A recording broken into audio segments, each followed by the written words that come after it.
Hi guys, happy Friday. I'm back. Hope everyone's been having a great day so far. Our special guest today is going to be Miss Jackie. She is awesome. I'm so excited for you guys to hear from her, to meet her.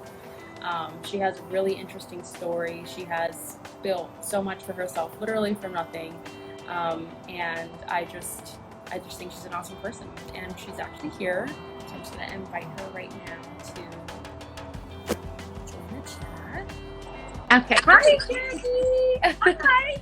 I know this is like, it's confusing for me too sometimes. I don't even know how to add people most of the time, so Yeah. it's okay. I know this is your first time. Well, Yeah. thank you so much for being here today. You look gorgeous. Oh, thank you. And I appreciate you, being open and to telling your story and kind of like what you went through, so other people can kind of listen to you and kind of hear, everything that I already told you before. So if you can just start off by just telling us your story, so we can just get to know you a little bit better. Okay. Well, thank you for having me, Carolina. I appreciate it. Um, I don't think that my story is any different than a lot of other girls that have gone through, trials and tribulations. Um, and I know we had discussed when I was going into my senior year into high school, I ended up getting pregnant with my son. And in fact, he just got married on Wednesday. Oh my gosh, yeah. But kind of scary going into my senior year. Here I am pregnant. I'm in a very, very small town in Ohio, in the cornfields.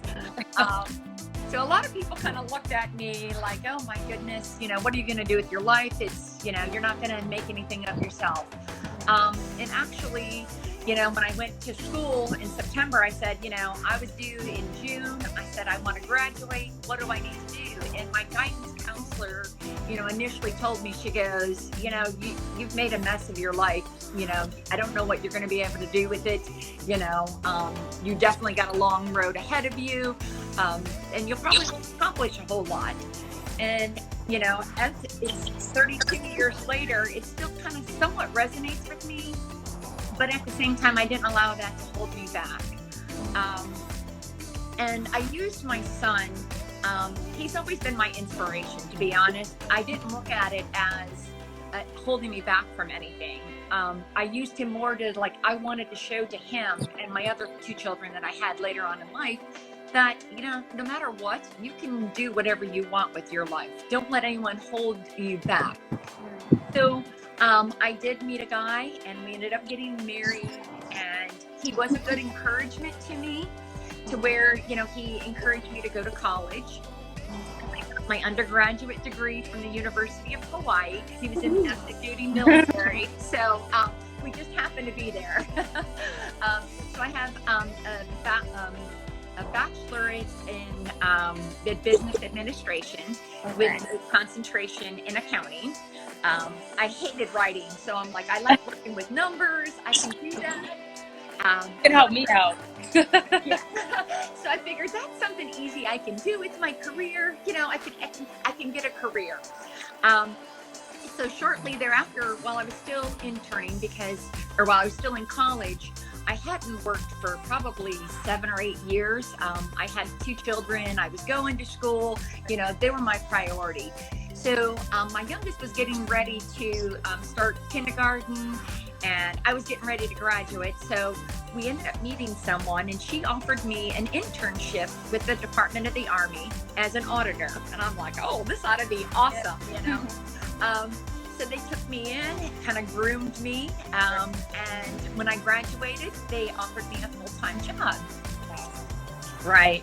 So I ended up working with them for about 18 years, starting as an auditor, moving my way up to senior auditor, and then auditor in charge, and then an audit manager.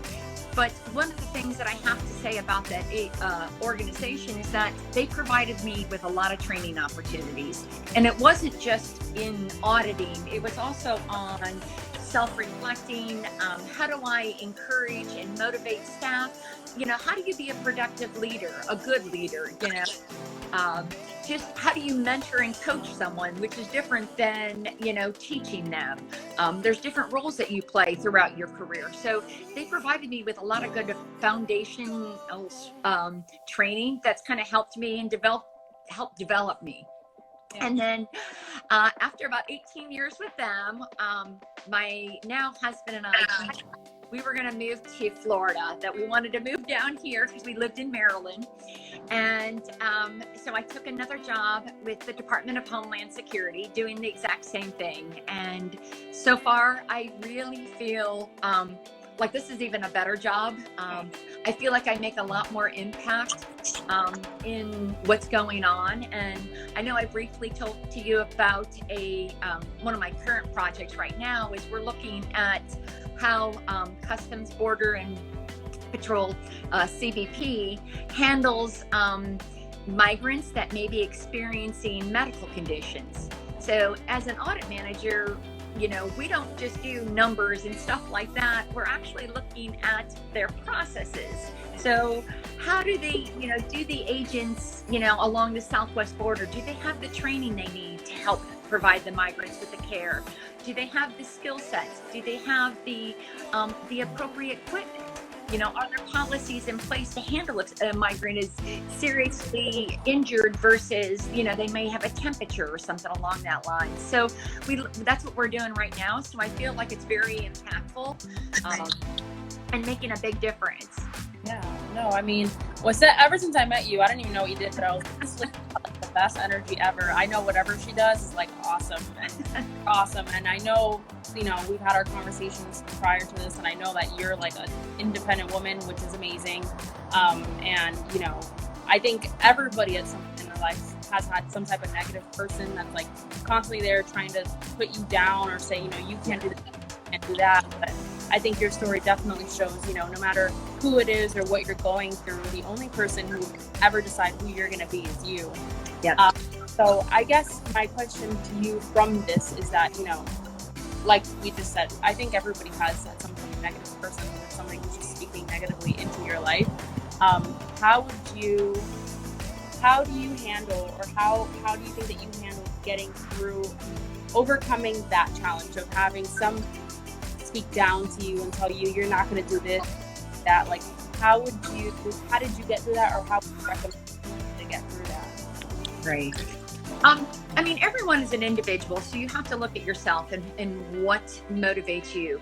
Now, whether she intended to or not, she did kind of motivate me to make something of my life, because to be honest, you know, I was a 17-year-old thinking, I don't need to do anything. I just want to have fun.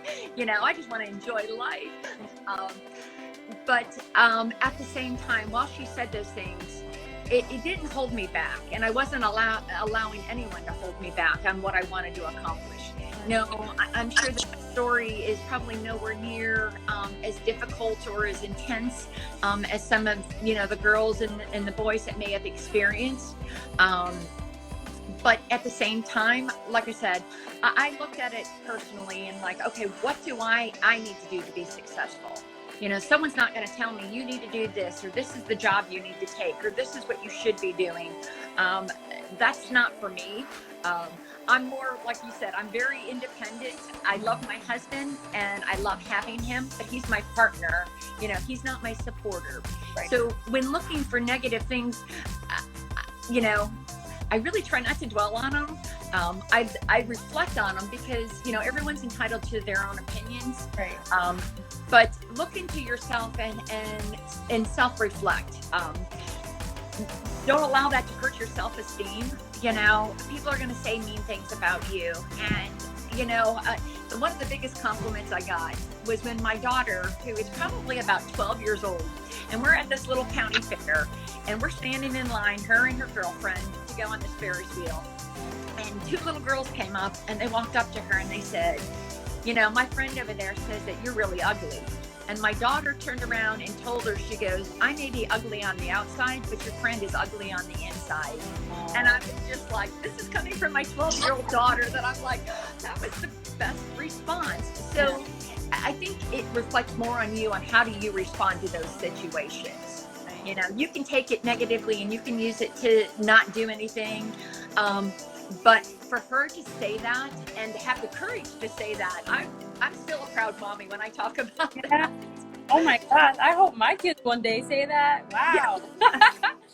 Yeah. Awesome. I mean, that's amazing. And that's the most important thing at the end of the day.